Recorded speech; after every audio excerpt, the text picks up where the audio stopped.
கட்சி ஆரம்பிச்சு இப்பதான் 1 வயசு ஆயிருக்கு தாவேக்காவுக்கு. ஆனா 1 வயசு குழந்தை முதல்ல தடுமாறி எந்திரிச்சு நிக்கிறதே பெரிய விஷயம். குழந்தைய சொல்றேன், தவக்கணும், தவக்கிற மாதிரி 2 காலில் தானா நிக்கணும். நின்றதுக்கு பிறகு முதல் அடி எடுத்து வைக்கணும், வச்சுட்டு கீழே விழுகும், விழுந்தோன்னு ஐயோன்னு தன் தாய் பதறி போய் தூக்கும். இப்படி நிறைய விஷயங்கள் இருக்கு சார். ஆனா இங்க அரசியல் இப்ப என்ன ஆயிடுச்சுன்னா, சும்மா என்கிட்ட நிறைய காசு இருக்கு, என்னால தனியா தொழில் பண்ணி இது பண்ண முடியாது, சரி அரசியல் பண்ணி பார்ப்போமே என்கிற ஒரு இதுவும் இன்னைக்கு சாதாரணமா எல்லார்ட்டையுமே வந்துருச்சு. என் பணத்தை ஒழிக்கிறதுக்கான கட்சி, ஏழை எளியவர்களுக்கான கட்சி, அவங்களுக்கு தான் நான் பதவி கொடுத்துருக்கிறேன் அப்படிலாம் சொல்றதை நீங்க பாசிட்டிவா பார்க்கலையா? சார் எல்லாத்தையும் பாசிட்டிவா பார்த்து தான் சார் 77 வருஷமா இந்த நாடு வல்லரசு ஆகாமே இருக்கு. நான் இப்ப என்ன சொல்றேன்னா, நான் பாசிட்டிவாவே பார்க்கிறேனே. நடிகர் திரு விஜய் தாவேகாவினுடைய தலைவர், கட்சி ஆரம்பிக்க கூடாதா? ஆரம்பிக்கலாம், நான் பாசிட்டிவா பார்க்கிறேன்.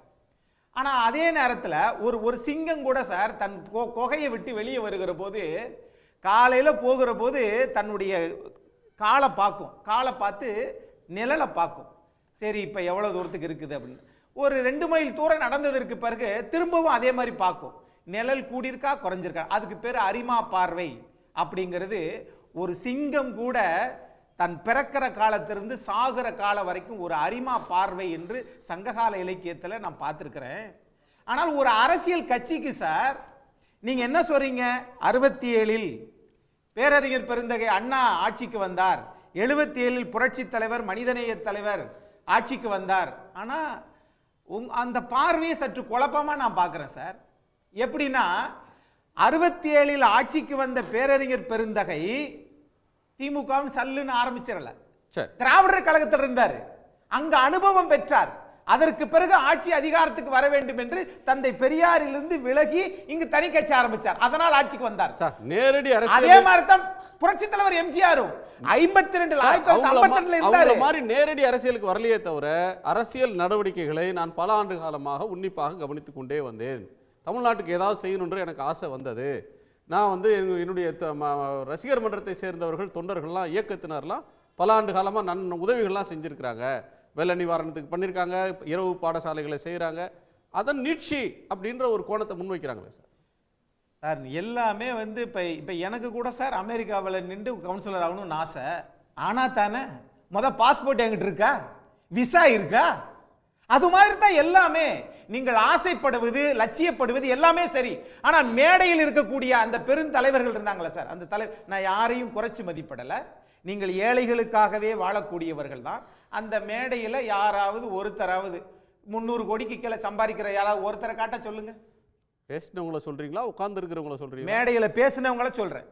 திரு ஆதவ் அர்ஜுன் அவர்கள் சாதாரண ஆளா? அவர் எவ்வளவு வரி கட்டியிருக்கிறாரு, அவர் ஏழை. திரு நடிகர் விஜய் அவர்கள், அவர் ஏழை. நீங்க ஏழையை பத்தி கவலைப்படுறீங்க, என்ன சார் இது? ஆக நீங்கள் கட்சி ஆரம்பிங்கள், மக்கள் செல்வாக்கு இருக்கா, இருக்கு என்பதை சார் இளைஞர்கள் ஆதரவு உங்களுக்கு இருக்கு. வாக்காளர்கள் மாறுவார்களா? மாறலாம், மாறாமலும் இருக்கலாம். ஆனா தேர்தலில் நின்று இதை நாங்கள் செய்தோம் என்று அப்படி பார்க்கிறதா சார் வரலாற்று உண்மை. இன்னொன்னு சொல்றாங்க, அதாவது இது பாருங்க, எல்கேஜி யூகேஜி பசங்க சண்டை. ஆமா சார், குழந்தைங்க நீங்க மெச்சூர்டா ஃபைட் பண்ணல, ஒரு குழந்தைங்க அடிச்சுக்கிற மாதிரி அடிச்சுக்கிறீங்க அப்படின்ற. ஒரு வருஷ அரசியல் தாவேகா குழந்தை அடுத்த 2.5 வயசுக்கு தான் எல்கேஜியை பத்தி தான் அவங்க யோசிப்பாங்க.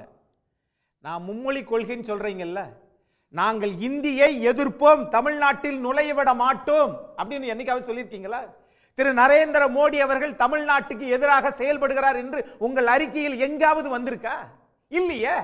ஆக அங்க போகும்போது அப்படியே பதுங்கி வாசிக்கிறீங்க, ஏன் அப்படி? ஆக நீங்கள் மகுடி வாசிக்கணும் வந்ததுக்கு பிறகு வாசிங்க, நல்லா வாசிங்க மகுடிய. புரியலையே, அவர் எதுக்குறேங்கிறாரு, ஒன்றிய அரசு செய்யறது தப்புன்னு சொல்றாரு சார். பணம் கொடுக்காம போனது தப்பு, எப்படி திணிச்சா எப்படி ப்ரோ அப்படின்னு கேட்கிறாரு சார். அதெல்லாம் கரெக்டு சார், சொல்றதெல்லாம் நல்லா தான் சார் இருக்குது. நான் இப்ப என்ன கேட்கிறேன்னா, உங்கள் நிலைப்பாட்டின்படியே மத்திய அரசு 2152 கோடி தரணும் என்று இருக்குல்ல அந்த நிலுவைத் தொகை. ஆனா அலுவல் மொழி விதி 1976, அலுவல் மொழி சட்டம் 1963 தமிழ்நாட்டிற்கு விதி விலக்கு கொடுத்திருக்கிறது என்பதையாவது நீங்கள் உங்கள் அறிக்கையில் சொன்னீங்களா? தமிழ்நாடு விதி விலக்கோட இருக்குது சார்.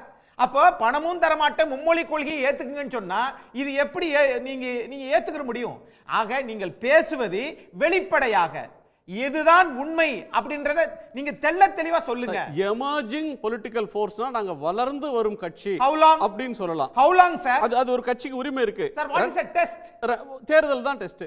எப்போ ஒரு தேர்தலில் போட்டிட்டாதான் அது வளர்ந்த கட்சியா வளர்ந்து வரும் கட்சியா 2-3 தேர்தல் இருந்தா ஒவ்வொரு தேர்தலையும் எவ்வளவு வளர்றாங்கன்னு பார்க்கலாம். அப்ப 2024 அதுக்கு கூட முக்கியமா அவர் சொன்ன இன்னொன்னு வந்து primary political force. DMK is a primary political force, ADMK is a primary political force. யாருன்னா அவங்க இன்னொருத்தங்களுக்கு கீழே அவங்க வேலை செய்ய மாட்டாங்க, அவங்க தான் முதன்மை கட்சி. அவங்களோட தோழமையாக கூட்டணிக்கு அதை விட சிறிய கட்சிகள் சேரலாம். விஜய் தன்னுடைய கட்சியை பிரைமரி பொலிட்டிக்கல் ஃபோர்ஸ், எங்கள் கட்சி ஆட்சியை பிடிக்கும், எங்க கூட கூட்டணிக்கு வாங்க, அதிகாரத்தில் பங்கு தர்றோம் டிக்ளேர் பண்றாரு. யாருக்கான சவால்? இவருடைய கான்ஃபிடன்ஸை எப்படி பார்க்குறீங்க? அதாவது நான் குறைத்து மதிப்பிடுவதா எல்லாம் நினைச்சிருவேனா, அவரே சவாலுக்குரியவராக இருக்கிறார் சார். அவருக்கே சவால்ன்றீங்களா? திமுக அதிமுக சவால் இல்ல, அது விஜய்க்கே சவாலுங்கிறீங்க. அது அவருக்கே சவால். புது கோணமா இருக்குது. உண்மை அதுதானே சார். நீங்க கட்சி ஆரம்பிக்கிறீங்க, நாடாளுமன்ற தேர்தல் நிக்கல, சரி அதற்கு பிறகு ஈரோடு கிழக்கு சட்டமன்ற தேர்தல் நிக்கல, அப்ப நான் நேரடி அங்க வருவேன்னா உங்களுக்கு உங்கள் பேச்சுக்கு பின்னால் ஏதோ ஒரு சதி நிறைந்திருக்கிறதோ அப்படின்னு மக்கள் பார்க்க மாட்டாங்களா? இன்னொன்று சொல்றேன், நீங்க மேடைக்கு மேடை பேசுறீங்களே, என்ன சொல்றீங்க? இன்னைக்கு தமிழ்நாட்டில் இன்னைக்கு நடந்த அந்த பனையூர்ல நடந்த விழாவில் என்ன சொல்றாங்கன்னா, பிரசாந்த் கிஷோர் சொல்றாரு Gujarat model is a best model அப்படிங்கிறாரு. நீங்கள் தந்தை பெரியாரை அண்ணல் அம்பேத்கரை கொள்கைவாதியா வச்சிருக்கிறீங்க, ஆனா குஜராத் மாடல் பெஸ்ட் மாடல்ங்கிறாரு. அதை யாருமே எதுக்கவே இல்லையா sir? Gujarat model is RSS model, Gujarat model is BJP model. BJP மாடலை தமிழ்நாட்டில் திராவிட கட்சி ஆண்டு கொண்டிருக்கக்கூடிய ஆண்ட கால இருக்கிற கட்சியில நீங்க இப்படி எதுக்கலன்னா என்ன அர்த்தம்? அப்ப உங்களை நீங்க பாருங்களேன், நடுவில் உங்களுக்கு தெரியும் நினைக்கிறேன், குஜராத் காலத்துக்கு பிறகு நரேந்திர மோடி அவர்களை பிரதமர் வேட்பாளராக முன்னிறுத்தின 2014 எலெக்ஷன்ல அந்த Modi for prime minister Gujarat development story, இதற்கு பின்னாடி பிகே இருந்தாரு.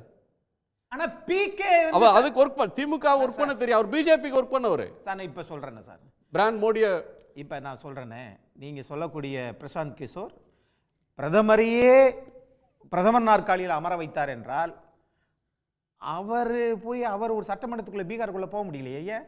3 தடவை தோத்து போயிட்டார் சார், மன்ன கவர்னர் சார். அப்போ நீங்க மக்களுடைய எண்ணத்தை என்னுடைய அறிவாற்றலால் உங்களுக்கு நான் தான் பிரதமர் போஸ்ட் கொடுத்தேன்ற ஒரு பிம்பத்தை கட்டமைக்கிறீங்க பாருங்க, இது உங்களுடைய விதி, நீங்க வகுத்த விதி.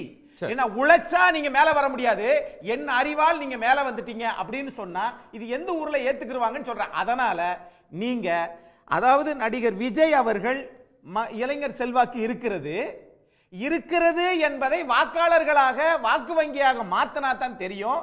அதற்காக இவங்க என்ன சொல்றாங்கன்னா, நாங்க தான்ப்பா முதலமைச்சர், 45 சீட்டுக்காகலாம் இல்ல.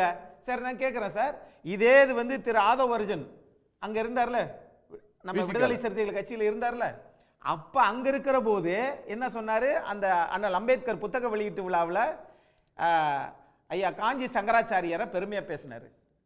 அதுவே சனாதனத்துக்கு எதிரான கட்சியில் இருக்கிற போதே காஞ்சி சங்கராச்சார உயர்த்தி பிடிச்சார்னா, இன்னைக்கு குஜராத் மாடல் பெஸ்ட் மாடல் என்று 2 வியூக வகுப்பாளர்களுக்கு நடுவுல திரு விஜய் அவர்கள் இருக்கிறார் என்றால், அரசியலுக்கு நீங்க வியூக வகுப்பாளர்கள் நம்பி இருக்கிறீங்களா அல்லது தமிழ்நாட்டு மக்களின் எண்ண ஓட்டத்தை நம்பி இருக்கிறீங்களா அப்படின்றத பார்த்தா தான் தெரியும். உடனுக்குடன் செய்திகளை தெரிந்து கொள்ள சன் நியூஸ் பெல் ஐகானை கிளிக் பண்ணுங்க.